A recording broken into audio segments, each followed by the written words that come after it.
¿cómo estás? Soy Carlos Sebane y te doy la bienvenida a este tercer día de camino volviendo a casa.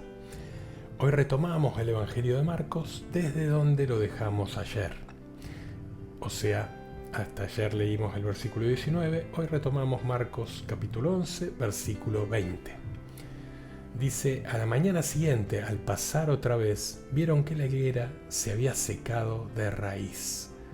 Pedro, acordándose, le dijo a Jesús, Maestro, la higuera que has maldecido se ha secado. Marcos nos cuenta que al día siguiente volvieron a hacer el mismo recorrido hacia Jerusalén y descubrieron que en tan solo 24 horas aquella frondosa y vigorosa higuera se había secado desde las raíces. Y luego Jesús comienza a hablarles acerca de la fe, acerca de la oración y acerca del perdón. En el versículo 22 Jesús les respondió, tengan fe en Dios. Porque yo les aseguro que si alguien dice a esta montaña, retírate de ahí y arrójate al mar sin vacilar en su interior, sino creyendo que sucederá lo que dice, lo conseguirá. Por eso les digo, cuando pidan algo en oración, crean que ya lo tienen y lo conseguirán. Y cuando ustedes se pongan de pie para orar, si tienen algo en contra de alguien, perdónenlo. Y el Padre que está en el cielo les perdonará también sus faltas. Pero si no perdonan, tampoco el Padre que está en el cielo los perdonará a ustedes. Jesús nos dice que si tenemos verdadera fe, la oración tiene el poder para resolver cualquier dificultad y vencerla. Y uno de los problemas más grandes que tenemos los seres humanos son nuestros propios pecados.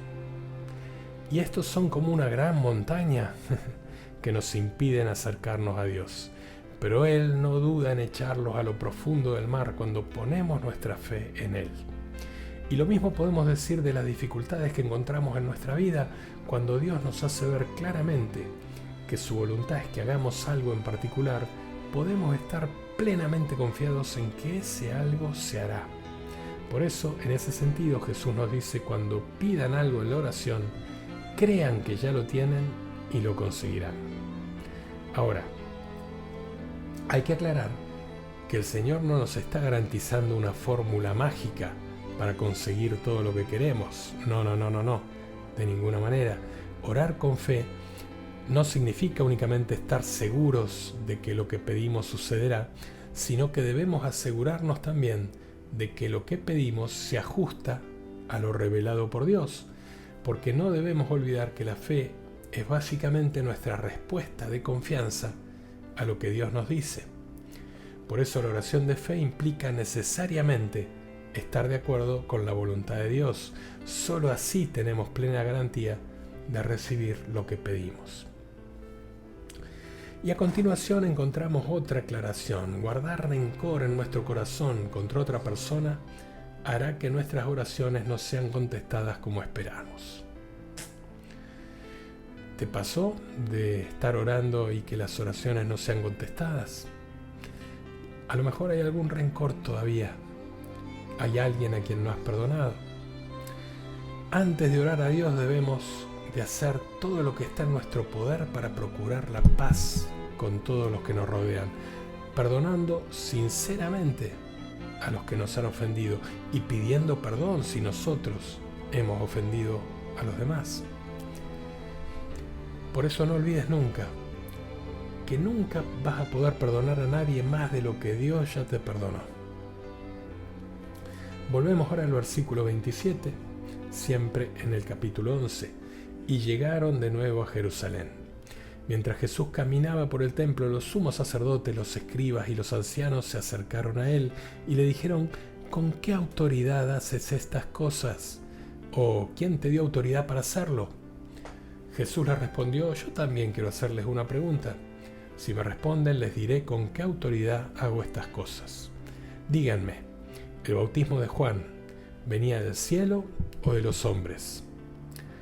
Ellos se hacían este razonamiento. Si contestamos del cielo, Él nos dirá por qué no creyeron en Él. Diremos entonces de los hombres, pero como temían al pueblo, porque todos consideraban que Juan había sido realmente un profeta, respondieron a Jesús, no lo sabemos. Y él les respondió, yo tampoco les diré con qué autoridad hago estas cosas. A los líderes judíos les había desagradado mucho las 2 entradas previas que Jesús había hecho en la ciudad y en el templo, y no habían querido considerar que en los 2 casos fue en cumplimiento de que las Escrituras decían que haría el Mesías cuando viniera. Ya vimos que su entrada triunfal en Jerusalén sentado sobre un burrito fue el cumplimiento de lo anunciado por el profeta Zacarías, y su visita al templo para limpiarlo se ajustaba a las profecías de Malaquías. Y a todo esto había que añadir los milagros que Jesús hacía, la autoridad de su enseñanza, su vida libre de pecado.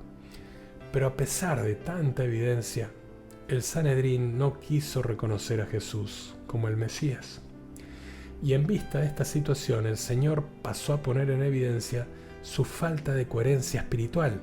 Por eso les hizo esa pregunta acerca del bautismo de Juan. ¿El bautismo de Juan era el del cielo o de los hombres? Si aceptaban que Juan el Bautista era un profeta, esto implicaba necesariamente que tendrían que dar su aprobación a la misión de Jesús, porque Juan dio testimonio de él. Pero cuando Jesús les pidió que se definieran públicamente en cuanto a si el bautismo de Juan era de Dios o de los hombres, esto les creó una situación muy embarazosa, porque por un lado supondría un enfrentamiento con el pueblo, que sí creía que Juan era un profeta de Dios. Pero por otra parte, ¿cómo podían ellos justificar que ellos no tenían necesidad de arrepentimiento? Entonces, hasta ante esta comprometida pregunta de Jesús, contestaron con un no sabemos, que en realidad era una excusa para no aceptar a Jesús. Para poder mantener esta actitud tenían que cerrar los ojos a toda la evidencia que tenían delante de ellos, tanto acerca de Juan el Bautista como del Señor. Y así termina el capítulo 11 del Evangelio de San Marcos. Y a partir de mañana seguiremos el relato de Marcos, pero retomándolo desde el capítulo 14. Y como cada día, hoy nos despedimos con una historia que nos habla del inmenso amor de nuestro Padre. Esta historia cuenta que el tren corría por la vía a toda velocidad, como buscando las estaciones a las que se acercaba. Entre el bullicio que había en el pasillo, nadie reparó en un joven que estaba con el rostro entre las manos. Cuando levantaba el rostro se veían en él las huellas de la tristeza, del desencanto y de la preocupación. Después de varias estaciones, un señor mayor que estaba sentado frente a él se animó a preguntarle cuál era el motivo de su tristeza. Y el joven le contó, le dijo: mire, en mi adolescencia fui muy rebelde. No hice caso a mi padre, que me aconsejaba que dejara las malas compañías, y en una de mis andanzas, en una pelea, maté a una persona. Fui juzgado, condenado a 10 años de cárcel, y cumplí la sentencia en un presidio lejos de mi casa. Unos meses atrás, cuando supe que me iban a liberar, le escribí a mi padre una carta en la que le dije que sabía lo mucho que había sufrido por mí en estos últimos 10 años. Le dije que había sido un mal hijo, y le conté también que al cabo de unos pocos meses saldría en libertad y que quería regresar a casa. No sé si me estarás esperando, le dije. Por eso te pido que me des una señal, que me permita saber que me aceptas de nuevo en casa. ¿Te acuerdas del naranjo que hay en la estación de trenes? Bueno, voy a comprar un pasaje que me lleve más allá de nuestro pueblo.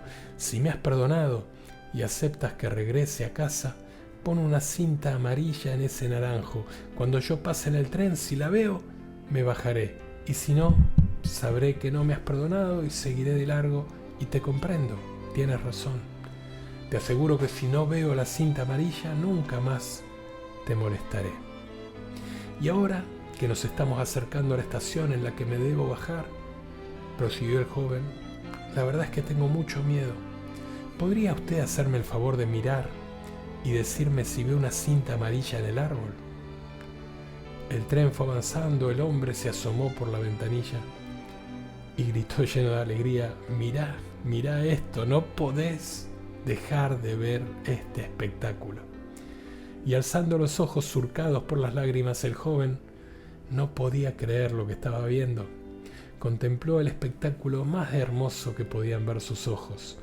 El naranjo no tenía una cinta amarilla, tenía cientos de cintas amarillas, y no solo eso, todos los árboles del pueblo estaban colmados de cintas amarillas. Y tal vez te parezca extraño, pero así es el amor de Dios. ¿Sabes por qué? Porque Él es amor y nos ama con infinita misericordia. El joven de la historia tenía miedo de no ser perdonado y por eso pidió una señal. Cuando decidas volver al Padre, no tengas temor, porque antes que se lo pidas, todos los árboles del cielo ya están repletos de cintas amarillas. Para mañana vamos a leer el Evangelio de Marcos, capítulo 11, los versículos del 20 al 33, y por hoy nos despedimos con un canto de agradecimiento en nuestros labios y en nuestro corazón.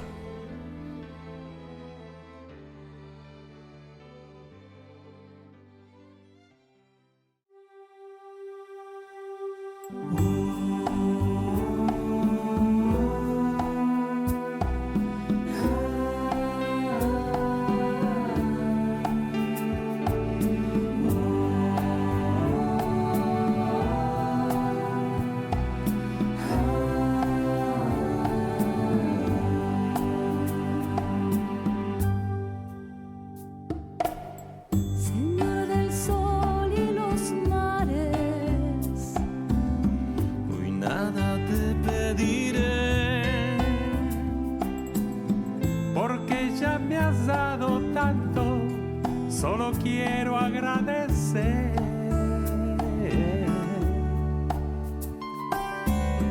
por las piedras del camino que mucho me han enseñado,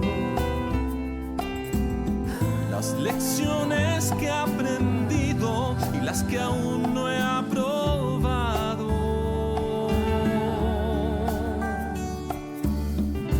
Vengo a agradecer, solo agradecer por todo lo que me has dado, por lo quitado también. Vengo a agradecer.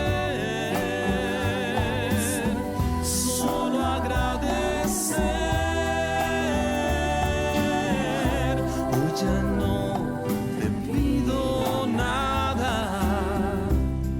mañana tal vez.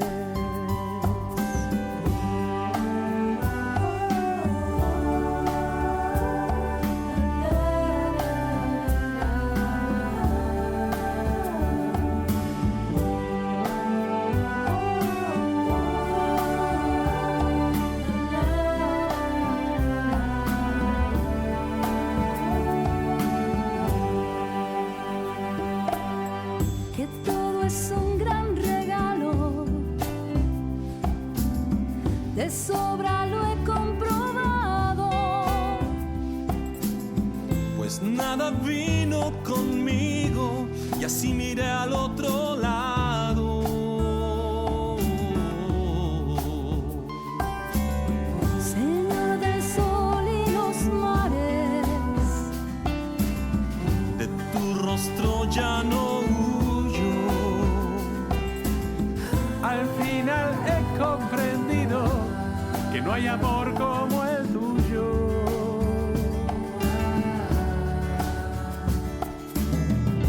Vengo a agradecer, solo agradecer por todo lo que me has dado, por lo quitado también. Vengo a agradecer, solo agradecer.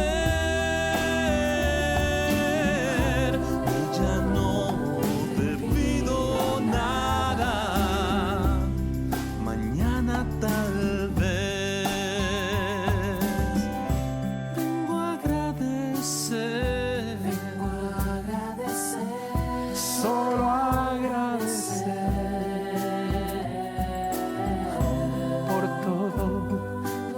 que me has dado.